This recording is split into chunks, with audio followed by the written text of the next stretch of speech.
Alright, I'm going to be reacting to the leftover hot takes from the reacting to total drama hot takes video, so it's time to get in here.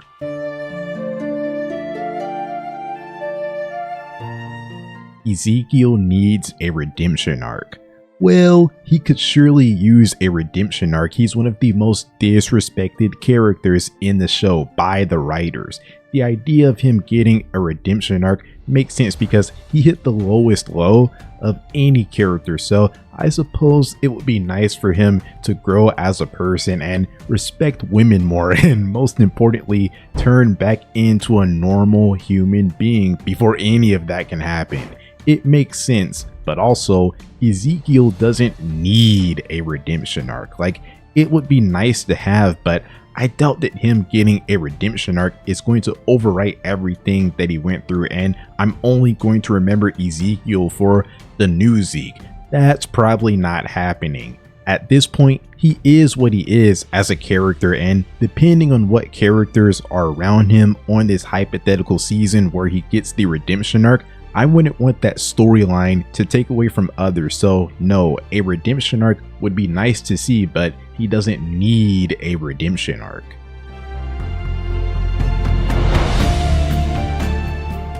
Harold should have been the villain of Total Drama World Tour. This makes sense, but I'd say that his villainous potential started earlier in Total Drama Island, and it would have also made sense for him to be the villain in Total Drama Action. Harold was a punching bag in Island, so it would make sense for him to take a villainous turn in Action, but also he was a Duncan punching bag in Action, so maybe after 2 seasons of that stuff, that's what makes Harold just lose it and go full on villain. The rationale makes sense, but he's such a wimp and I can't even take him seriously as a potential villain. Plus, this is going to be in the place of Alejandro, so he has some big shoes to fill and I just can't see it. But in Island, he rigged the votes to get Courtney out, so there is something there that could be expanded on. It just has to be fully realized, but I just can't see it right now. Maybe he can be a pre-merge villain, but I can't see Harold holding up as a full 26 episode season villain.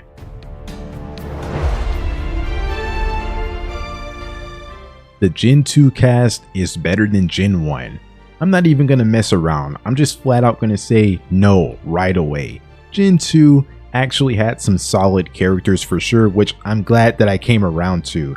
Once when I was like 11 years old, I said that Total Drama fell off just because they had a different cast, but actually that cast and the season was solid. But they have to go below Gen 1 by default because in Gen 1, mostly everyone felt like they had their chance to shine and potentially wrap up their story depending on the character. Whereas in Gen 2, the golden trio of Mike, Zoe, and Cameron, also Scott, were a big focus in both of their seasons, and everyone kind of got leftovers or flat out just left out in favor of them. I'm gonna add my take in here. Gen 2 really could have used another season, especially for everyone that didn't return for All-Stars, because some of them just feel incomplete because they didn't have a long run in Revenge and they didn't get another season.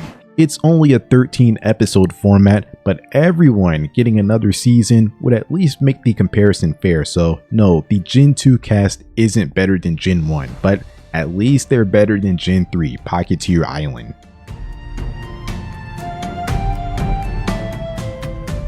Total Drama needs more spin-offs. A positive would be that it's always a chance to expand the brand, especially if these are going to be modeled after different reality TV shows. But no, Total Drama doesn't need more spin-offs. They just need to stick to the actual show. Now, I have not watched Total Dramarama, so this isn't factored into what I'm about to say, and I hope to get a chance to watch it one day.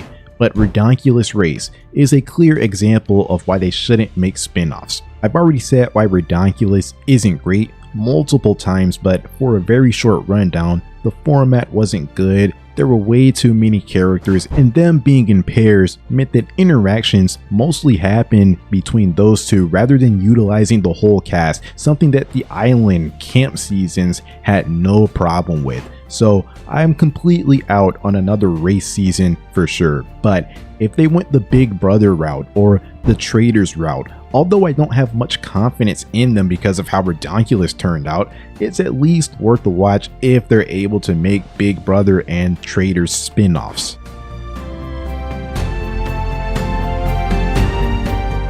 Zoe had too much plot armor. Well, she didn't have that much plot armor like someone like Heather, but she was perfect. That's a better take. In Truth or Laser Shark, she didn't have to admit to something embarrassing. Also, similarly, in the Suckers Punched episode of Total Drama All-Stars, she didn't have to compete in the challenge where everyone fought their fears because she was the best performer in the challenge from the previous episode. No one expects the Spanish opposition. And speaking of challenges, she won everything regardless of if it was pre-merge or the endgame, which she won 4 straight challenges, including her winner ending, and she even got a reward getting to go to Chris's cottage. The writers put Zoe in bubble wrap, especially in All-Stars. She barely showed any weakness or vulnerability, and everything went her way like she was writing the season herself.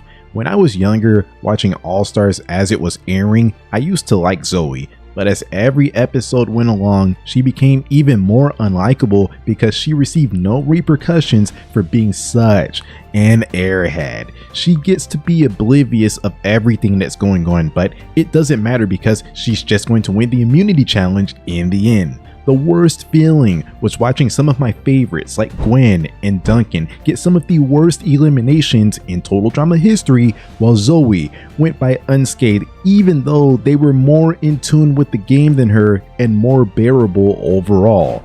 Like I said, I used to like Zoe, but by the end of it all, she ended up being someone that I was disappointed to see win because although she had to go through the Mal arc, that didn't even affect her at all in the game. She didn't have to go through much of anything to win that game, which makes her unsatisfying TV when compared to other winners like Gwen and Cameron. So plot armor, not necessarily, but perfect, yes, for sure.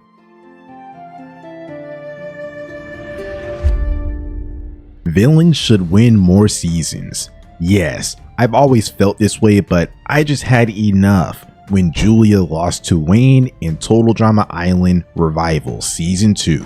They showed her playing such a masterful game and she would have been a satisfying winner, but because villains can't win, they had to give the win to the worst winner in Total Drama history. Bowie from the previous season also would have been a better choice to win over Priya. Even when a villain won in Alejandro, he played a better overall game and had a better story than his opponent, but his ending is awful. It was barely about him and the guy couldn't even hold the million, so they definitely didn't want Alejandro to be seen as the canon winner even though he works as the winner of that season.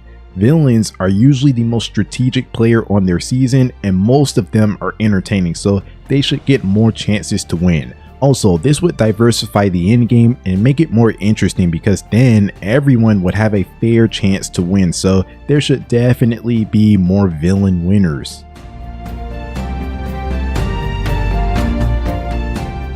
Max and Scarlet ruin Pocket2 Island. No, Max and Scarlet didn't ruin Pocket2 Island. Actually, there's plenty of things and characters to point to other than them, like the twins, Rodney, Dave, Jasmine, Pierdo. Some of the challenges were also forgettable. And even then, Pocket2 Island isn't even that horrible. I'd like to rewatch it soon, but from my memory from watching it last year, it's certainly not the worst season, and like this take says, this season wasn't ruined by Max and Scarlet. They were actually among the best parts of the season, with Max trying so hard to be so nefarious, and then there's just Scarlet plotting to get him out but failing every time even though she was way more evil than him. So they played their role well for sure.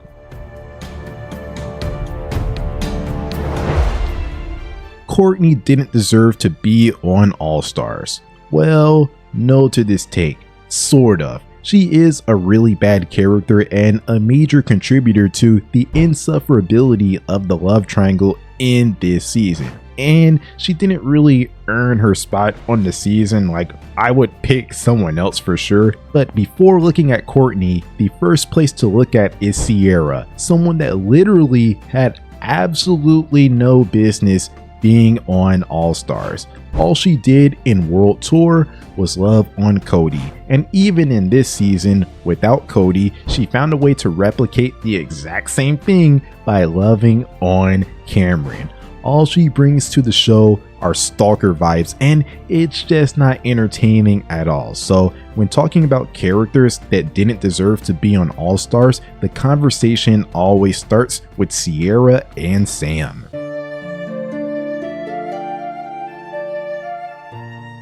Team Victory was underutilized. This is the World Tour team of Bridget, DJ, Ezekiel, Harold, Lashana, and Lindsay. This take is only really in the case of Ezekiel. Characters like Lindsay and Harold didn't really need a big season after being so prominent in action, and they already had a good story in that season, so I don't have a problem with them going out early. Also, I don't really need to see more of Lashana and DJ, so that just leaves Bridget and Ezekiel that I would have liked to see more of in the game. Maybe they didn't have to get decimated, and maybe in the end games that I always talk about being so bad, I would prefer someone like Bridget over Cody or Owen. So not the team, but Bridget and Ezekiel got underutilized, and maybe their inclusion in the merge and end game phase would have made World Tour less boring near the end.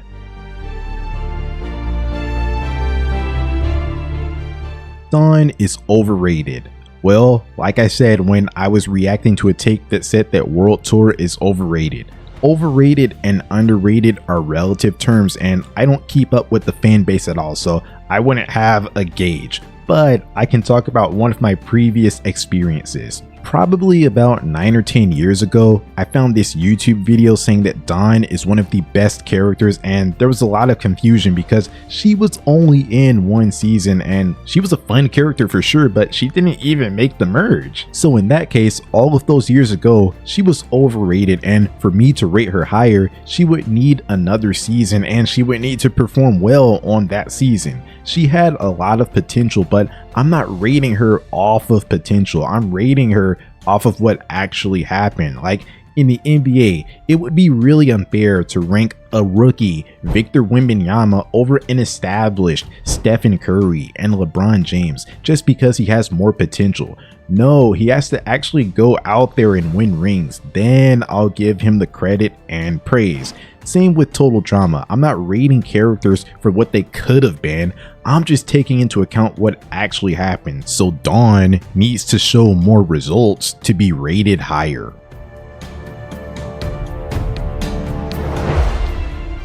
Total Drama should have stuck to being an adult show. Well, Total Drama was never a full-on adult show, but I know what this take is referring to.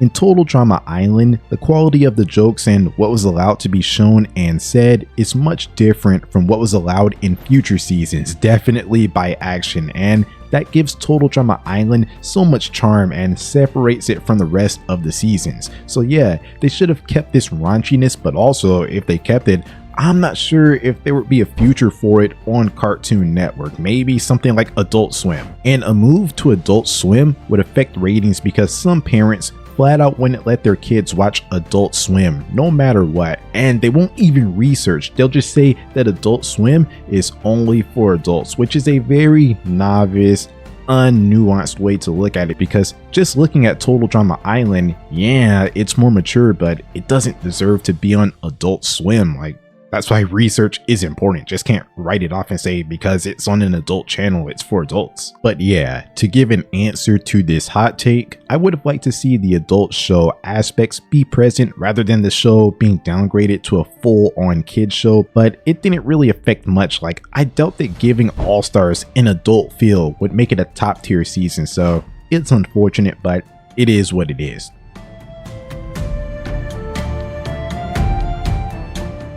Alright, that's everything. Those are the last takes that I saved up to make this video. I had fun making these videos, and yeah, it was nice to get some refreshing and very nuanced takes for sure. But yeah, that's all for now.